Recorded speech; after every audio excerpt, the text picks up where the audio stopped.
Hi, I'm Jim, N4BFR, with the basics from the Ham Tech Library. And in this episode, we're going to talk about learning Morse code. Now, what's Morse code? Well, it's a series of dots and dashes that represent letters in the English language, but it's a really efficient way of sending your signal.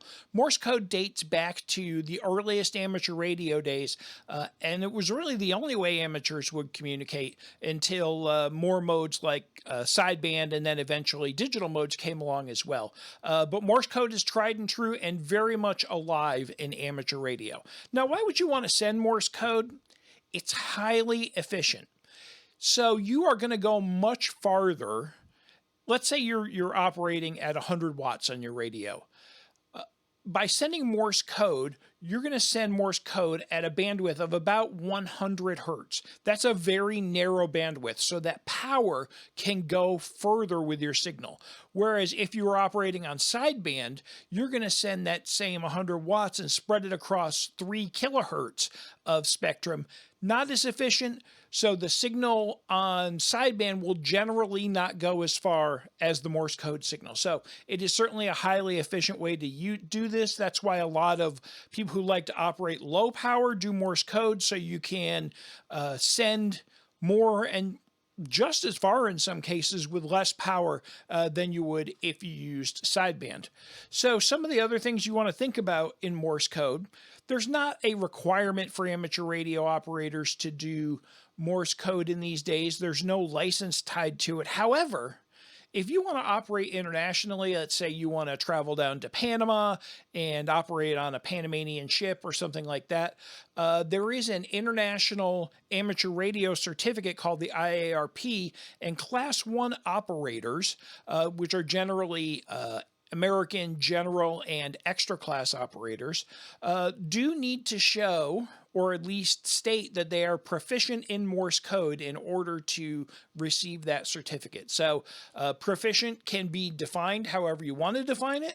However, that is the requirement to get that international certificate to use your American license in some other countries. And there's a whole story about international licensing and exchange that we can do in another episode. But right now, let's talk about who uses Morse code. Well, contesters use it. There's many big Morse code contests every year.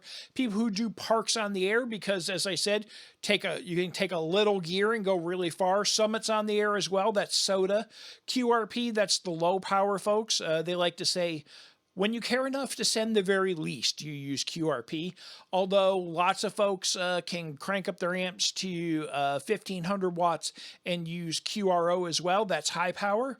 But where you're going to find a lot of it is not even in amateur radio, but airplane beacons still transmit Morse code signals as a way of identifying themselves. And you can listen in the aviation band and hear those beacons identifying and that's how they're found on charts. So a way that Morse code is still used today. There are two methods that are the most popular ways of learning Morse code. One is called the Farnsworth Method. And in the Farnsworth Method, what you're going to find is you're going to send more words and phrases, but you're going to leave longer spaces in between them. So it starts off with words and instead of letters, but you're leaving longer spaces in between for people to kind of assimilate that. In the Koch method, which seems to be the most popular, at least among hams that I've talked to, you start with 2 letters of the alphabet and you grow your alphabet learning from there. Now, the downside to that is, think about how you learned the English language. You learned words, mom, dad, sister, and then you learned your letters later. So this is learning the letters before you learn the words, but it is a way to kind of help separate out those different letters that may sound similar when you're doing that. So different ways to learn: Farnsworth Method, Koch Method.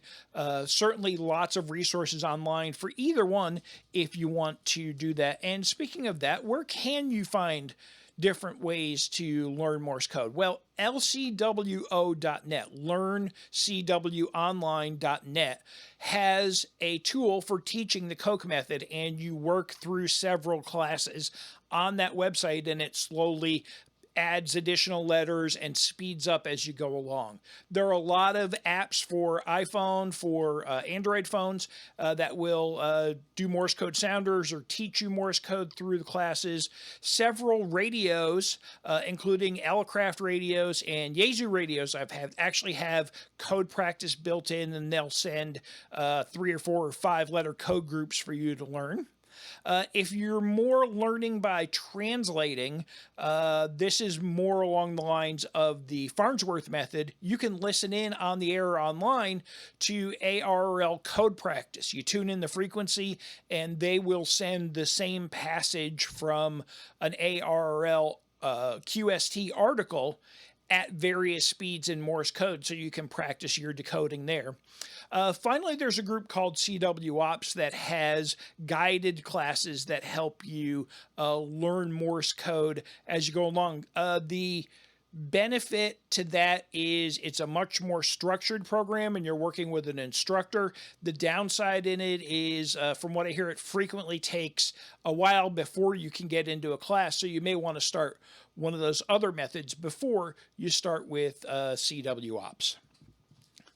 So finally, one thing I want to make a note of, you can go through all the letters and find Morse code online. Everybody knows SOS, those kind of things. But there's another element to Morse code called prosigns, which is really shorthand. So as you are going through, you're going to hear these groups of letters run together, is the best way I can say it. CQ or BK for break, CQ for I'm seeking you, DE for this is. Those are called prosigns, and they are basically abbreviations or shorthand for ways to communicate. And finally, one of the more famous amateur radio shorthands is 73, which is talk to you soon, and that is da da did it da da. And that wraps up this episode, so I'm going to say 73 for now.